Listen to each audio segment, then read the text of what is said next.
अस्सलाम वालेकुम। आज जो मेरा टॉपिक है वो है कि आप ओवरलुकिंग ना करें। ओवरलुकिंग मींस कि आपने नजरअंदाज करना, उर्दू में इसका है नजरअंदाज करना या इग्नोर करना। अच्छा, ओवरलुकिंग करने से क्या क्या इंसान को प्रॉब्लम्स होती हैं आगे जाके। नजरअंदाज, शुरू में आप नजरअंदाज कर देते हैं किसी भी इशू को। अ, सबसे पहले मैं मियाँ बीवी के बारे में के दरमियान जो लड़ाइयाँ होती हैं उनको शुरू में ही आप उनको घर वाले बैठ के, अगर बीवी मियाँ बीवी में लड़ाई होती है तो बीवी फौरन जाके फर्स्ट स्टेप ले, या शौहर जाके ले फौरन स्टेप ले, लोगों को बताए कि मेरा इसके दरमियान लड़ाई हुई है। घर वालों को बताए, पहले घर वालों को, बड़ों को बताना चाहिए, अपने माँ बाप को बताए, लड़की के माँ बाप को बताए, लड़की भी अपने माँ बाप को और अपने उसके अपने सास ससुर को इन्वॉल्व करे, और मुस्तकिल इन्वॉल्वमेंट में रखना चाहिए। ये नहीं कि एक दो बार आपने बता दिया कि मेरी उससे लड़ाई हुई है, उन्होंने कहा हाँ, उसको समझा दिया, फिर खत्म कर दिया। ऐसे नहीं होता। मजीद दोबारा लड़ाई हो तो फिर आप फौरन बताएं कि भाई मेरी दोबारा लड़ाई हुई है, तीसरी बार लड़ाई हुई है, आपस में हम की लड़ाई हुई, तो हमारी कोई डिसीजन आप करें, इसको रोकें, शौहर को रोकें, बीवी को रोकें कि वो आपस में लड़े नहीं, एक समझाएं। तो एक्सक्यूज मी, उसके लिए आपको एक स्ट्रॉन्ग किस्म का स्टेप लेना चाहिए। जैसे फॉर एग्जांपल बहुत से लोग अपने बच्चों को बाहर भेज देते हैं, अमेरिका, कनाडा, पाकिस्तान में खुद होते हैं माँ बाप, और बाहर लोगों को, अपने बच्चों को भेज देते हैं, बच्चों के बच्चे हो जाते हैं, उनके दरमियान अक्सर मैंने देखा है लड़ाइयाँ स्टार्ट हो जाती हैं। तो बजाय वो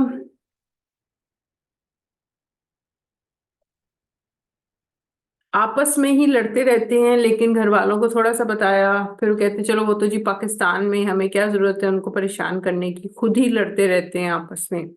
तो उससे क्या होता है कि इसी लड़ाई झगड़े की वजह से उनमें या तो डिवोर्स हो जाती है, ठीक है, और या फिर ये होता है कि उसमें किसी ना किसी की एक की डेथ हो जाती है, या तो एक दूसरे को मार देता है। मैंने एक कनाडा में एक इंसिडेंट हुआ है अभी, जिसमें बहुत सालों से उनकी मेरे ख्याल है 22-23 साल हो गए थे उनकी शादी को, तो आपस में लड़ते रहते थे। शौहर बीवी को मारता था, बच्चों को भी मारता था। और शुरू में तो उसने अपने घर, अपने सास ससुर को, लड़की ने शिकायत लगाई, लेकिन बाद में उसने, सास ससुर ने भी उनको समझाया, बेटे को समझाया, थोड़ा बहुत समझाया, फिर खत्म कर दिया। ज्यादा बेटे को उसके ऊपर नजर नहीं रखी। तो चेक करना आप हर हफ्ते, अगर आप पाकिस्तान में भी बैठे हुए हैं तो आप माँ बाप हैं पाकिस्तान में, आपको चाहिए कि हर हफ्ते आप अपने बच्चों से, अपने बेटे से या बेटी से कॉल पे बात करें, और उससे पूछे कि तुम्हारा क्या हाल है, तुम्हारे बच्चों का क्या हाल है। हर हफ्ते में आपको एक बार जरूर उनसे कांटेक्ट करना चाहिए। मैं पेरेंट्स को एडवाइस करूंगी कि अपने बच्चों से कांटेक्ट करें, उनसे बात करते रहें कि तुम्हारे कैसे हालात हैं, तुम्हारे किस तरह चल रही है तुम्हारी सारी रूटीन, और बच्चे कैसे हैं, आपस में लड़ाई तो नहीं हो रही है। ये हर हफ्ते आप लोगों को उसके ऊपर चेक करना चाहिए, चेक इन रखना चाहिए अपने बच्चों के ऊपर, और फिर उनको डांटें। और आप कुछ कोशिश ये करें कि या तो उनको हर 6 महीने के बाद या साल में एक बार उनसे कहें कि तुम इधर पाकिस्तान आ जाओ, विजिट करो, या हम चले जाते हैं पाकिस्तान से तुमसे मिलने, या वीडियो कॉल पे उनसे बात करें। कॉल पे बात करना सही नहीं होता, वीडियो कॉल पे बात करें, ताकि जब बच्चा आपको, अपने माँ बाप को देखेंगे, मियाँ बीवी, या उनके उनके बच्चे, छोटे बच्चे जब उनको देखेंगे, अपने नाना नानू को, दादा दादी को देखेंगे, लाइव देखेंगे वीडियो पे, तो उससे उनके अंदर एक सेटिस्फेक्शन का और एक एहतराम का जज्बा पैदा होगा, उनकी पर्सनैलिटी में, उनकी थिंकिंग में थोड़ी सी चेंजेस आएंगे, वो अपने आप को संभाल लेंगे। तो इस तरह की ग्रूमिंग करें अपने बच्चों की। सिर्फ ये नहीं कि आपने महीने में एक बार या 15-15, 20-20 दिन के बाद आप उनसे बात कर रहे हैं, जो कि बाहर मुल्क में रहते हैं, और उसके बाद आप उनको भूल जाते हैं। तो उससे क्या होता है कि उनमें या तो डिवोर्सेस हो जाती हैं, उनकी डेथ्स हो जाती हैं। तो आप उनके ऊपर इग्नोर ना करें, अगर किसी की लड़ाई स्टार्ट हुई है दोनों में, तो आप उसको इग्नोर ना करें, आप फौरन उनको हर हफ्ते उनको डांटें, कोशिश करें कि आप उनके घर पाकिस्तान से लेके आप खुद चले जाएं, उनको समझाएं, उनके घर में रहें, 15 दिन, 20 दिन, 1 महीने, 2 महीने रहें, फिर वापस आएं, उनको समझाएं। उनको रहें वहां पर, अपनी प्रेजेंस शो करें, क्योंकि माँ बाप की प्रेजेंस में बच्चे जो है थोड़ा सा थोड़ा सा वो रिस्ट्रिक्ट हो जाते हैं, फिर वो रिस्पेक्ट करते हैं, तो वो उनके अंदर वो उस तरह का जज्बा उस तरह का बिहेवियर नहीं होता कि वो किसी को मारना शुरू कर दें, और इस तरह की सिचुएशन नहीं होती है। अच्छा, एक है मैं जिसमें कनाडा में ही अभी उन्होंने अपनी बीवी को मार दिया। तो मैंने ये पढ़ा, यूट्यूब पे देखा है, और बीवी की वो कुछ जादू टोने भी थे, तो जादू टोनों की वजह से दोनों में लड़ाई होती थी, और शौहर ने बीवी की को मार दिया। बच्चे उसके जो दो, एक बेटा और एक बेटी, जो वो किसी और शहर में पढ़ रहे थे कनाडा के किसी और सूबे में थे या शहर में थे, और वो खुद जो है सिर्फ उनकी जो एक बेटी थी वो घर में मौजूद थी। अब उसको नहीं पता कि बाप ने किस तरह माँ को मारा, बस उसको पता चला माँ गिरी पड़ी थी। जब वो आई रूम में तो माँ गिरी हुई थी। उसने फिर पुलिस को बुलाया, नेबर्स को फौरन बताया जाके, और पता चला कि उसी वक्त ही उसकी डेथ हो गई थी। फिर एक और सिचुएशन है जिसमें एक का पता चला जिनको शुगर थी, और उनके ऊपर किसी ने जादू कर दिया था। वो अपने शुगर का इलाज नहीं कर सके, बीमार पड़ गए, और फिर उनके पैरों में भी गैंग्रीन हो गया था, फिर उनके पैर कट हुए, और फिर उनकी डेथ हो गई। तो वो भी इग्नोर करते रहे, उनके पास जादू जादू की वजह से इग्नोरेंस थी, और उनकी भी डेथ हो गई थी। फिर एक और हैं जिन्होंने भी शुगर का इलाज नहीं किया था, वो मेरी फैमिली के ही हैं।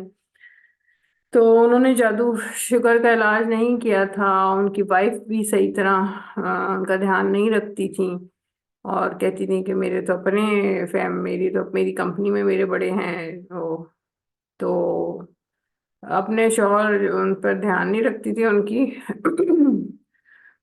उम्रा करके वो आए हैं, और उनकी उसके बाद मेरा ख्याल है उनकी फौरन ही उनको शुगर थी, शुगर का इलाज नहीं करते थे। बहुत लोगों ने, घर वालों ने समझाया कि भाई तुम्हें शुगर है उसका इलाज करो, तो वो कहते थे मैंने तो मीठा खाया है, इस वजह से मुझे मेरा शुगर लेवल ज्यादा आया है। जब शुगर चेक करते थे तो शुगर ज्यादा आती थी, तो कहते थे मैंने तो मीठा खाया है, इस वजह से शुगर ज्यादा आई है, तो मुझे शुगर नहीं है। तो वो असल में उनके ऊपर था जादू। उनकी ही फैमिली के जो हैं उन्होंने जादू किया हुआ था, बाद में पता भी चल गया कि किसने जादू किया था। तो उन्होंने जादू किया हुआ था, और वो ये बस वो जादू के उसमें वो मानते नहीं थे किसी तरह के मेरे पे जादू है, और उनकी 2005 में उनकी डेथ हो गई थी। अच्छा, तो ये भी इग्नोरेंस की बात है। अगर जादू है या कुछ है तो आप पता करें कि जादू उतारें, और स्ट्रॉन्ग स्टेप, कोई भी आप गलत चीज देखें ना दुनिया में, तो उसके लिए आपको अपनी तरफ से कोशिश करनी चाहिए। हाथ पे हाथ रख के या ये खुद ही ठीक हो जाएगा, हम थोड़ा सा इसको समझाएं, थोड़ा सा समझाने से वो इंसान कभी ठीक नहीं होता, याद रखें। जब आप थोड़ा सा कुछ किसी को समझाते हैं ना, तो उससे वो इंसान ठीक नहीं होता। आपको उस पे चेक इन रखना पड़ता है, हर हफ्ते उसको चेक करें, 2-3 दिन के बाद उसको चेक करें, उससे कम्युनिकेशन इंक्रीज करें। लैक ऑफ कम्युनिकेशन बहुत सी चीजों का, डेथ्स का, एक्सीडेंट्स का, डिवोर्सेस का सबब बनती है। दिलों में बात नहीं रखते, ठीक है। कोई ऐसी बात है आप फौरन उसको शोर मचाएं। ये जो हजरत सालेह अलैहिस्सलाम की जो ऊँटनी को 4 लोगों ने मारा था, तो अल्लाह ने पूरी कौम को मार खत्म कर दिया था, कोई अजाब उनके ऊपर भेजा था, और वो पूरी कौम खत्म हो गई थी। तो अल्लाह से पूछा कि अल्लाह तूने क्यों मारा, तो अल्लाह ने कहा कि वो सब पूरी कौम क्योंकि चुप करके बैठी रहती थी, किसी ने शोर नहीं मचाया ऊँटनी को मारने पे, इसलिए मैंने सबको मार दिया था। तो हेल्प लेना, शोर मचाना, लोगों को बताना कि भाई मेरे साथ ये मसला है या उनके साथ ये मसला है, आप मेरी हेल्प करें। शोर में आप किन किन लोगों से आप हेल्प ले सकते हैं, आप सबसे पहले आप पुलिस को इन्फॉर्म करें, आप किसी लॉयर को बताएं, आपके रिलेटिव्स में, आपके दोस्तों में कोई जानने वाला कोई लॉयर है उससे कांटेक्ट करें, उसको इन्फॉर्म करें।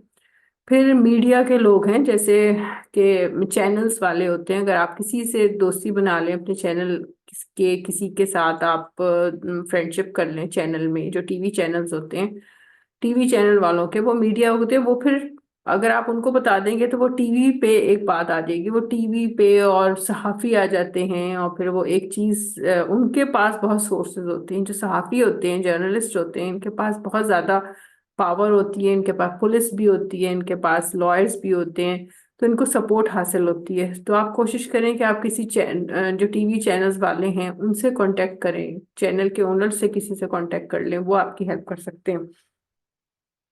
और फिर ये एक एनजीओज बने हुए हैं, एनजीओज वाले भी हेल्प करते हैं इधर पाकिस्तान में और कंट्रीज में हेल्प करते हैं। और फिर ये इकरारुल हसन है इधर पाकिस्तान में, उनसे बहुत से लोग कांटेक्ट करते हैं, उनसे हेल्प लेते हैं इकरारुल हसन से। फिर टीवी और फिर लॉयर्स हैं। और तो ये हैं जिनसे भी आप लेना चाहें हेल्प, आप हेल्प लें और चुप करके मत बैठें, क्योंकि चुप करके बैठने से यही हालात होते हैं कि डिवोर्स हो जाती है, डेथ्स होती हैं, एक्सीडेंट्स हो जाते हैं, लोगों के गलत किस्म के अफेयर्स चल पड़ते हैं, ठीक है, और डिजीजेस लग जाती हैं यहाँ पे। ठीक है, 5 है: डिवोर्स, डेथ, एक्सीडेंट, अफेयर्स, गलत किस्म के अफेयर्स चल पड़ते हैं, ठीक है, आपस में लड़के लड़की का, अगर आप उसको इग्नोर करेंगे किसी ऐसी सिचुएशन को। और फिर डिजीजेस लग जाती हैं, लोगों को बीमारियां लग जाती हैं सिर्फ इग्नोर करने से। अपनी डाइट को भी कंट्रोल में रखें, दूसरे की डाइट को भी नजर में रखें, बच्चों की, घर वालों की, माँ बाप की, उनकी भी डाइट को ध्यान रखें। जो आपके नेबर्स हैं उनको भी, जहाँ जहाँ तक जिन जिन नेबर से आपका है रिलेशन है, उनसे आपका मिलना जुलना, उनको आप बताएं कि आपने इस किस्म की खुराक खानी है, इस तरह की चीजें खानी है। अच्छा, फिर एक कनाडा का ही मैं आपको बताऊंगी कि एक लड़की थी, उसने फिर काफी अर्से पहले उसकी शादी हुई। तो यूट्यूब पे मैंने ये वीडियो देखी थी। तो उनकी शादी में ख्याल है 25 साल हो गए शादी को हुए, पहले हुई थी। तो उसके शौहर ने 4-5 साल उसके साथ रहा है, 2 बेटियां पैदा हुई, और फिर उसके शौहर के जो बड़ा भाई है उसकी डेथ हो गई थी। और इधर कराची में एक्सीडेंट में उसकी डेथ हो गई। तो उसकी जो बीवी थी उसने इसके ऊपर जादू किया कि ये मेरे में इंटरेस्ट ले, मतलब अपने देवर के ऊपर उसने जादू किया कि मेरे में इंटरेस्ट ले। तो उसने, जाहिर है जादू की वजह से, उसने अपनी भाभी में इंटरेस्ट लेना शुरू कर दिया। अब भाभी जो है वो शायद एक, या तो उसकी एज की थी या 2-3 साल का, मतलब आगे पीछे डिफरेंस था, डिफरेंस भी नहीं था, एज डिफरेंस नहीं था। तो वो उसने उसमें अपनी भाभी में इंटरेस्ट लेना शुरू कर दिया। एक ही भाई था, उसकी बीवी थी, भाई की डेथ हो गई तो उसने भाभी में इंटरेस्ट लेना शुरू कर दिया। फिर उसने वहां पर कनाडा में उसको डिवोर्स दी अपनी बीवी को, और इधर कराची आए और अपनी भाभी से शादी कर ली। और अब उस बीवी भाभी के साथ रह रहा है वो कराची में। वो बेचारी उधर कनाडा में है, अपनी बेटियों को उसने पाला, छोटी छोटी बेटियां थी उनको पाला। अब वो इतने अरसे से वो ये सोचती थी कि शायद ये पलट के आ जाएगा मेरे पास और मुझसे दोबारा शादी कर लेगा। वो इसी इंतजार में, अब उसकी एज इतनी हो गई, अभी भी कनाडा में बैठी है, उसी इंतजार में कि शायद वो मेरा शौहर आ जाए और मुझसे शादी कर ले। तो उसके शौहर को वो, उसने जादू टोना करके उसको काबू में किया हुआ है, उसकी बीवी ने, जो उसकी भाभी है। तो लोग इस तरह करते हैं। ये जो औरतें होती हैं ना, यही औरतें हैं, इवन अपनी, अब उसने अपनी फैमिली की औरतें एक दूसरे की दुश्मन होती हैं। वो चाहती होती हैं कि ये मर जाए तो हम इसका, इसकी जगह हम आ जाएं, ठीक है, इसको कुछ ना मिले, इसको हम यूज कर लें, और इसको इसको हम खिदमत करवाएं इससे अपनी, और हम इससे वो चीज हासिल कर लें। मतलब मैंने एक अभी यूट्यूब पे मैंने अभी एक वो सलमान मिर्जा ऑफिशियल है, उन उन वो वीडियोस देते हैं, तो उनमें एक मैंने वाकया, वो तो बहुत सी खैर वाकया बताते हैं, एक वीडियो भी मैंने देखी है। तो मैंने सोचा कि मैं आपको शेयर करूं। अमेरिका में 1 साल पहले की वो वीडियो है, सलमान मिर्जा ने उसको अभी अपलोड किया है। तो उसमें एक अमेरिका में एक है खातून, जो पाकिस्तान से शादी होकर उधर गई, 3-4 बच्चे उनके पैदा हुए। फिर शौहर लड़ाई करके वो घर छोड़ के चला गया, बीवी को उसने डिवोर्स दी और वो घर छोड़ के चला गया। उस घर में काफी बड़ा 2 मंजिला घर था, अब उनके साथ उनका लॉन भी था। और वहां पे जाहिर है अमेरिका में आपको नौकर तो मिलते नहीं है, बहुत एक्सपेंसिव होते हैं नौकर, जब आप उनको रख नहीं सकते, खुद ही घर का काम करना पड़ता है। तो उसमें उसने, जब वो शौहर उसको डिवोर्स देके घर से चला गया, तो सास ससुर उसी घर में रहते थे, और जेठ भी, शायद जो उसका जेठ था वो भी उस घर में ही रहता था। तो उन्होंने उसको कहा कि तुम घर से बाहर, मतलब पाकिस्तान वापस नहीं जाओगी, अगर तुम पाकिस्तान वापस गई तो बच्चे हम तुम्हें लेके जाने नहीं देंगे। तो उस बीच, और उसको कहा कि तुम इधर ही घर में रहो और घर का काम करो और घर की सफाइयां करो। तो पूरे ऊपर घर, ऊपर नीचे घर की वो सफाई करती थी। ग्राउंड फ्लोर था, फर्स्ट फ्लोर था, इनके 2 मंजिला घर था। घर की सफाई करती थी, फिर उनका बड़ा सा लॉन था, उसकी सफाई करती थी, घास काटती थी, जो कि मालियों के काम है। पाकिस्तान में तो यहाँ पे माली मौजूद है, वहां पर आपको घास खुद काटनी पड़ती है। तो घास काटती थी, फिर वो बर्फ जो अमेरिका में जो बर्फ होती है वो जो बाहर गिरती थी, बर्फ गेट के बाहर आपके लॉन में, वो खुद उठाती थी, क्योंकि अगर आप लोग बर्फ नहीं उठाएंगे तो आपको चार्जेस हो जाते हैं, आपको वो जुर्माना हो जाता है। तो उसके लिए भी उसको बर्फ, बेचारी को, एक औरत को बर्फ उठानी पड़ती थी। अच्छा, फिर अगर वो कुछ बोलती थी तो उसके बच्चों के सामने वो लोग उसको मारते थे। और लकड़ी, वो सलमान मिर्जा ने बताया कि लकड़ी का एक वो था, स्टिक सी थी बड़ी सी, उसके ऊपर कीलें लगी हुई थी, तो उससे वो उसको मारते थे कि तुमने बोलना नहीं है, चुपचाप काम करो, चुपचाप सफाई करो। तो ये सिचुएशन, और वो बेचारी जाहिर है मार खा के, अब एक औरत है, वो मर्द की मार तो नहीं बर्दाश्त कर सकती ना, क्योंकि औरत जो है वो मर्द की पसली से बनाया गया, उसमें इतनी ताकत होती है जितनी एक मर्द की पसली में ताकत होती है। और ये कहते हैं कि औरत का जो शौहर होता है, जो उसके निकाह में आता है, उसी की ही पसली से उस औरत को बनाया जाता है। ये बहुत कम लोगों को बात पता है होगी इसकी, ये मैं आपको इंफॉर्मेशन दे रही हूँ कि जिस औरत से जिस मर्द से उसकी शादी होती है, उसी मर्द की पसली से अल्लाह उस औरत को बनाता है जो उसके निकाह में आती है। तो यानी दोनों कहते हैं ना कि दोनों कंबाइन हो गए, उसकी वजह ये है, एक यकजान हो गया, उसकी वजह यही होती है कि उसकी पसली से इस औरत को बनाया गया होता है। हर दुनिया में सारे ऐसे कपल्स हैं कि शौहर की बीवी से कि शौहर की जो पसली है उससे उसकी बीवी की बॉडी बनाई गई। तो मतलब आप ये देखें कि मियाँ बीवी में इतनी सिमिलैरिटीज हैं, एक दूसरे के इतने वो यकजान होते हैं, समझ रहे, फिर भी वो इतनी लड़ाइयाँ करते हैं, इतना सब कुछ करते हैं। तो क्योंकि ये जादू की वजह से है। मियाँ बीवी में जुदाई जो है वो जादू की वजह से जुदाई होती है।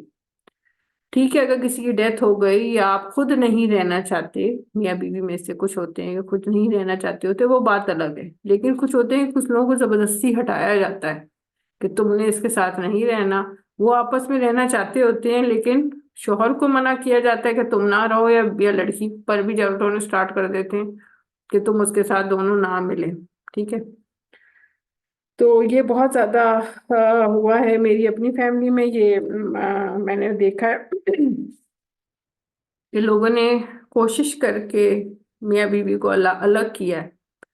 और जबकि वो दोनों बेचारे चाहते हैं एक दूसरे से के साथ रहना, लेकिन वो एक कोशिश करके उसको अलग कर देते हैं। अच्छा, तो अमेरिका में वो जो औरत का मैं आपको बता रही थी, वो उसको खूब उन्होंने उसको मारते थे। बच्चों ने जाके, फिर बच्चों को किसी ने कहा तो बच्चों ने जाके उधर कोर्ट में लॉयर से कांटेक्ट किया।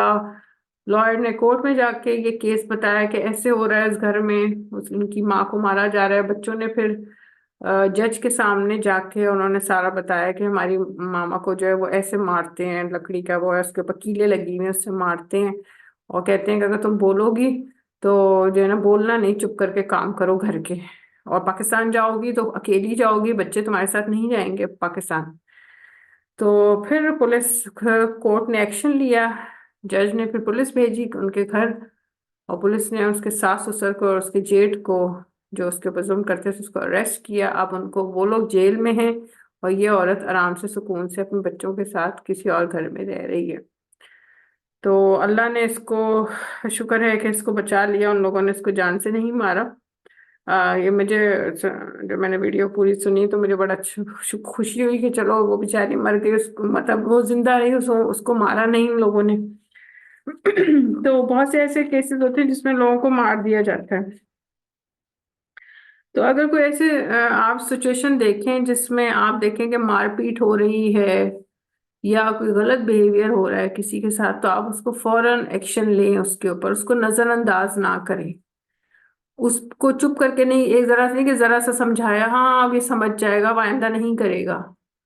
जैसे आप एक बार समझा दिया किसी को, कहेगा हाँ अब चलो, अब ठीक है, हमने समझा दिया, अब ये नहीं करेगा, अब ये नहीं करेगी या नहीं करेगा, अब नहीं, दोनों में लड़, ऐसे नहीं होता। आप उनके ऊपर चेक इन रखें, आप हर हफ्ते चेक करें, आप 2-2 3-3 दिन के बाद उनको फोन पे बात करें, और वैसे डायरेक्टली उनसे कम्युनिकेशन करें, फेस टू फेस। अगर वो आपके करीबी हैं, आपके घर में रहते हैं, फेस टू फेस उनसे कम्युनिकेशन जारी रखें, उनके ऊपर चेक रखें कि क्या जो आपने इंस्ट्रक्शंस दिए हैं क्या वो उसको फॉलो कर रहे हैं, क्या आपके ऑर्डर्स को, आपके रूल्स को वो फॉलो कर रहे हैं, जो आपने रूल्स बनाए हैं, आपने जो एडवाइसेस उनको किए हैं, क्या वो एडवाइसेस को ओबे करते हैं, नसीहतों को मानते हैं। तो ये सब सारी बातें हैं जिसकी वजह से आप डिवोर्स, डेथ, एक्सीडेंट, अफेयर्स और डिजीजेस से आप बच सकते हैं।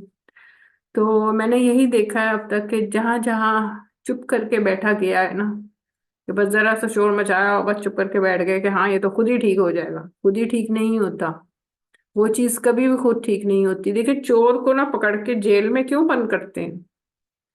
सऊदी अरब में जरा सी बात पे कोई ऐसा किसी ने मार दिया। अभी एक इंसिडेंट हुआ था जिसमें एक अपने लड़के ने एक कजन को, अपने कजन को मार दिया था। तो उसको बड़े पूरा सऊदी अरब आ गया था, उन्होंने अपनी पगड़ियां उतार के रख दी, शर्टें अपनी उतार के मर्दों ने बिछा दी कि हम इसकी तुम्हें जमानत देते हैं, हम इस पे करते हैं कि इस बेचारे को माफ कर दो जिसने उसको मारा है।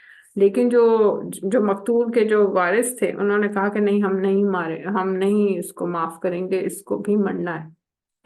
तो जो मोहम्मद बिन सलमान है उनसे कहा, पूछा तो उन्होंने कहा मैं कुछ नहीं कर सकता, वो लोग अगर माफ कर दें तो ठीक है। तो मोहम्मद बिन सलमान जो वहां के प्रिंस है, उन्होंने वो भी कुछ नहीं कर सके, और उस लड़के को फिर उसकी गर्दन उड़ा दी गई थी सऊदी अरब में। बहुत अफसोस हुआ, उसकी वीडियोस भी आई थी, मैंने देखी यूट्यूब पे। तो बड़ा अफसोस हुआ। तो इस तरह छोटी उम्र के ही थे, दोनों मैरिड थे, छोटी छोटी उम्र में उनकी शादी कर दी थी। छोटी उम्र में आप शादी मत करें बच्चों की। इसके लिए मैं अलग एक वीडियो बनाऊंगी जिसमें मैं आपको बताऊंगी कि छोटी उम्र की जो होती है, छोटी उम्र क्या होती है, बिलो 30, 30 और बिलो 30, 31, 32, 33, यहाँ से आप अपने लड़कियों की और लड़कों की शादी स्टार्ट करें। अगर वो 31 की है तो आप उसकी शादी करें, लड़का या लड़की, 31, 32। लेकिन अगर वो 30 तक उनकी आप शादी ना करें, अगर आप चाहते हैं कि उनकी शादी कामयाब रहे, वो जिंदा रहें, और पॉसिबिलिटी हो जिंदा रहने की, पॉसिबिलिटी ज्यादा हो डिवोर्स ना होने की, डिजीजेस ना लगने की, डेथ्स ना होने की, तो आप, मेरी ये एक वीडियो मैं अलग बनाऊंगी जिसमें मैं बताऊंगी कि आप उनकी एज, उनकी शादी करें आफ्टर 30, मतलब 30 से ज्यादा की हो तब आप उनकी शादी करें, तो गारंटी ज्यादा होती है कि सक्सेसफुल हो जाएगी शादी। ठीक है। तो देखिए, ये सारी नजरअंदाज करने की वजह से आज लोग इस तरह की सिचुएशन में, इस तरह की परेशानियों में मुब्तला हैं। और हम कहते हैं ना कि लोग पढ़ाई लिखाई कर लेते हैं, लोग अपनी तरफ से बड़ा कुछ करते हैं। हमने तो बड़ी कोशिश की, आपने एक सही तरीके से आपने कोशिश नहीं की, तभी तो देखो ये अंजाम हुआ डिवोर्स का, तभी तो देखो ये डिजीज लग गई, तभी तो देखो डेथ हो गई, तभी तो देखो एक्सीडेंट हो गया, अफेयर चल गए गलत किस्म के। ठीक है, तो आप इग्नोर करते हैं, थोड़ा सा एक्शन लेके पीछे हट जाते हैं। थोड़ा सा एक्शन लेके पीछे हटने से ये चीजें डेवलप होती हैं, divorce, death, accident, affairs, diseases. ये जब थोड़ा सा एक्शन लेके पीछे हट जाए ना, उस पर आप इग्नोर करें, इग्नोरेंस करें, नजरअंदाज कर दें कि हाँ ये खुद ही ठीक हो जाएंगे, हमने एक बार तो समझा दिया है, 2 बार समझा दिया, बस अब ये खुद ही ठीक हो जाएगा। नहीं, वो खुद ही कभी भी ठीक नहीं होते। चोर कभी खुद ठीक नहीं होता है, तभी तो वो पड़ के उसको जेल में बंद करते हैं या फांसी लगा देते हैं कातिल को। तो आप इसको चाहे रखें। ये थी मेरी वीडियो। इंशाल्लाह मैं अगले उस पे ये बताऊंगी कि आप 30 के बाद आप ये भी मैं वीडियो इंशाल्लाह बनाऊंगी कि आप 30 एज के बाद आप शादी करें, और 30 से पहले जिन जिन लोगों की शादियां हुई हैं उनकी फैमिली में क्या क्या कुछ हुआ, और जो 30 के बाद जो शादी करते हैं उनकी जो सक्सेस की जो रेट्स हैं वो बढ़ जाते हैं। तो ये थी मेरी वीडियो।